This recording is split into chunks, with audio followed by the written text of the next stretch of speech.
அனைவருக்கும் வணக்கம்.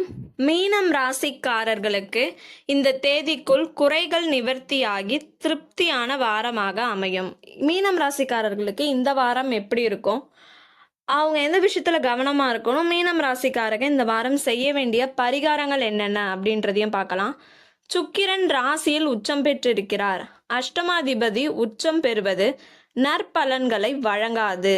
ஆனால் இங்கே பரிவர்த்தனை யோகம் என்பதால் நன்மை தரும் அமைப்பில் இருப்பதாக பொருள். அதனால் மீன ராசிக்கு பற்பல குறைகள் நிவர்த்தியாகி திருப்தியான வாரமாக அமையும். தொழில் வியாபாரங்கள் லாபத்தை தரும். கணவன் மனைவிக்குள் கருத்து வேறுபாடுகள் மறையும். வீடு மனை வாகனம் வாங்கும் யோகம் உண்டு. நல்ல மருத்துவத்தால் ஆரோக்கியத்தில் முன்னேற்றம் பெறுவீர்கள்.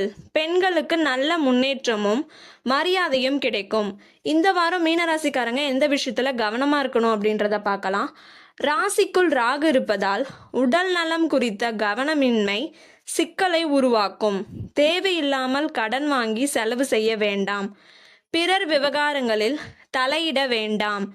7ஆம் இடத்தில் கேது இருப்பதால் குடும்பத்தில் நடைபெறும் சிறு பிரச்சனைகளை பெரிதாக்கி விடாதீர்கள். நண்பர்களிடம் எச்சரிக்கையோடு நடந்து கொள்ள வேண்டும். இந்த வாரம் மீனராசிக்காரங்க செய்ய வேண்டிய பரிகாரம், வெள்ளிக்கிழமை அல்லது ஞாயிற்றுக்கிழமை துர்க்கை அம்மனுக்கு ஒரு விளக்கேற்றி வாருங்கள். துன்பங்கள் குறையும்.